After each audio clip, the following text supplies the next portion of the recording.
Hi అండి, నమస్తే. Welcome to star and home. ఇవాళ మన వీడియోలో ఒక సరికొత్త రెసిపీతో అయితే మేము ముందుకు వచ్చాండి.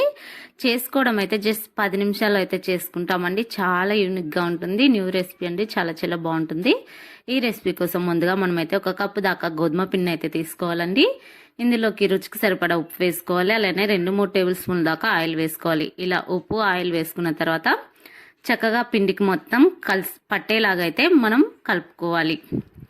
వీడియోలో చూస్తున్న విధంగా ఇలా చక్కగా అయితే కలుపుకున్నట్లయితే ఒక ముద్దలాగా అయితే ఫామ్ అవుతుందండి. పిండి వచ్చేసి మళ్ళీ ఈ విధంగా ప్రిపేర్ చేసుకున్న పిండిలోకి కొద్దిగా నీళ్ళని అయితే వేసుకుంటూ మనం చపాతీ ముద్దలాగా అయితే ఈ విధంగా అయితే తడుపుకొని ఒక కొద్దిసేపు అయితే ఈ పిండిని అయితే నాననివ్వాలండి. ఒక గిన్నెలో పెట్టేసి పైన మూత లేదా క్లాత్ కవర్ చేసి మనమైతే ఈ పిండిని అయితే నాననివ్వాలి. ఈలోగా నేనైతే 3 బంగాళదుంపలను అయితే ముందుగానే ఉడికించి పక్కన ఉంచుకున్నానండి. బంగాళదుంపలను అయితే మామూలుగా కారం చుట్టలు మిషన్ ఉంటుంది కదండి, ఆ మిషన్లో వేసి అయితే నేను ఈ విధంగా అంటున్నానండి. ఒకవేళ మీ దగ్గర కొబ్బరి తురిమే మిషన్ ఉన్నట్లయితే ఆ మిషన్తో అయినా తురుముకోవచ్చండి. ఈ విధంగా మనం ఇలా చేసినట్లయితే ఎక్కడ కూడా ఉండలుగా అయితే లేకున్నట్లుగా మంచిగా అయితే వస్తుందండి. చూడండి ఇలా. లేదంటే మ్యాషర్ ఉన్నట్లయితే మ్యాషర్తో అయినా మ్యాష్ చేసుకోవచ్చండి. ఎలాంటి ఉండలు లేనట్లుగా అయితే మనం చేసుకోవాలండి. ఇప్పుడు ఈ మిశ్రమంలోకి రుచికి సరిపడా ఉప్పు వేసుకోవాలి. ఉల్లిపాయలు, పచ్చిమిర్చి, కరివేపాకు, కొత్తిమీర, చాట్ మసాలా లేదా గరం మసాలా మీకు ఏవి అవైలబుల్గా ఉంటే వాటిని అయితే వేసుకోండి. కలర్ కోసం పసుపు వేసుకోవచ్చండి. ఇక్కడ నేను ఏమీ వేయడం లేదండి. రుచికి సరిపడా ఉప్పు, అలానే కొద్దిగా రెడ్ చిల్లీ ఫ్లేక్స్ వేస్తున్నాను. అలానే కొద్దిగా కరివేపాకు చిన్న ముక్కలుగా అయితే కట్ చేసి అయితే వేస్తున్నానండి. ఇంకా ఏవి కూడా వేయడం లేదండి. కరివేపాకు అలానే రెడ్ చిల్లీ ఫ్లేక్స్ మాత్రం వేస్తున్నాను. కొత్తిమీర మీకు ఏది అవైలబుల్గా ఉంటే అది వేసుకోండి. ఇక్కడ ఇలా అంతా కూడా మిక్స్ అయ్యేలాగైతే మిక్స్ చేసుకోవాలి.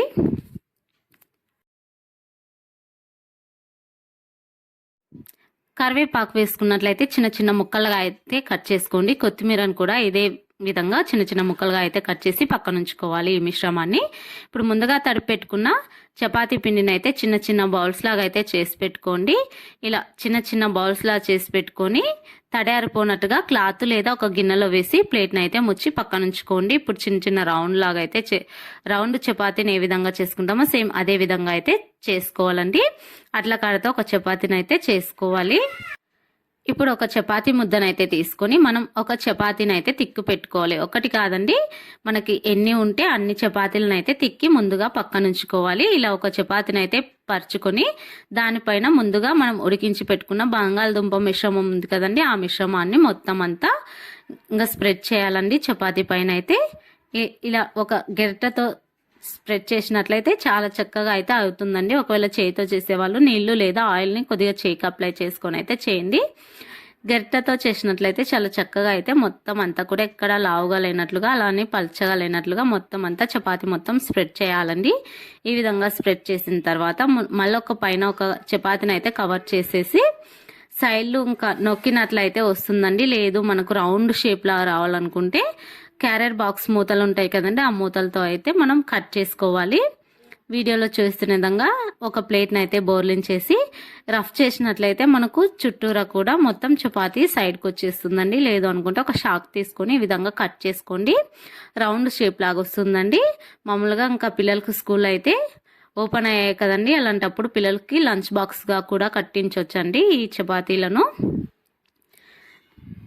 కొంతమంది అయితే చపాతీని పెద్దగా చేసేసి ఆలు కుర్మను అయితే పెట్టేసి క్లోజ్ చేసి అట్లా కాడతో అయితే తాలుతూ ఉంటారండి. అలా చేయడం వల్ల లోపల ఉన్న కుర్మా అయితే బయటకు వచ్చే ఛాన్స్ అయితే ఉంటుందండి. అలాంటప్పుడు ఇలా ట్రై చేశారనుకోండి, చాలా ఎక్కడ కూడా ఆలు కుర్మా బయటికి రానట్లుగా నీట్గా అయితే వస్తుందండి. ఇంకా అన్నీ కూడా ఇదే విధంగా అయితే రెడీ చేసుకోవాలండి. అన్నీ కూడా ఇదే విధంగా రెడీ చేసుకొని ఒక ప్లేట్లో అయితే వేసుకోవాలి. ఇప్పుడు స్టవ్ ఆన్ చేసి ఒక ప్యాన్ అయితే పెట్టేసి మనం ఇక్కడ వీటిని అయితే డీప్ ఫ్రై చేయడం లేదండి, జస్ట్ ఒక 3-4 టేబుల్ స్పూన్ల దాకా ఆయిల్ అయితే వేసుకోవాలి. ఇలా కొద్దిగా ఎక్కువ ఆయిల్ వేసుకోవడం వల్ల మనకు సాయంత్రం వరకైనా ఈ పరోటాలు చాలా స్మూత్గా అయితే ఉంటాయండి.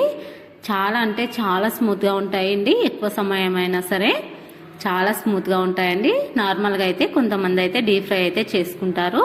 ఇంకా అంత ఎక్కువ ఆయిల్ అయితే మనకు అవసరం లేదండి, డీప్ ఫ్రై చేసుకోని అవసరం లేదు. ఇంకా మీరు తక్కువగా వేసుకోవాలనుకుంటే కూడా వేసుకోవచ్చు అండి. 1 టేబుల్ స్పూన్ కూడా వేసుకోవచ్చు. ఆయిల్ అనేది మీ ఇష్టానికి తగ్గట్టు అయితే వేసుకోండి.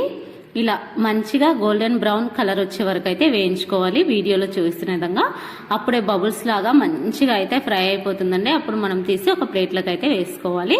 ఇలా మళ్ళీ ఇంకొకటి కూడా ఇదే విధంగా ఆయిల్ అయితే సరిపోతుందండి. కావాలనుకుంటే ఎక్కువ వేసుకోవచ్చు, లేదనుకుంటే అదే ఆయిల్ అయితే సరిపోతుందండి. ఇలా అన్నిట్లను కూడా ఇదే విధంగా అయితే ఫ్రై చేసుకోవాలి. చూడండి, మనకు ఎంతో రుచికరంగా ఉండే ఇంకా ఆలు పరోటాలు అయితే రెడీ అయిపోయాయండి.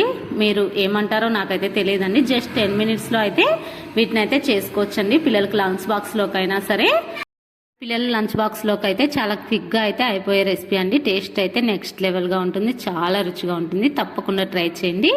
ట్రై చేసి మీకు ఎలా కుదిరిందో కూడా కామెంట్ సెక్షన్లో తెలియచేయండి. ఇలాంటి మరిన్ని వీడియోస్తో మళ్ళీ కలుద్దాం. Thanks for watching.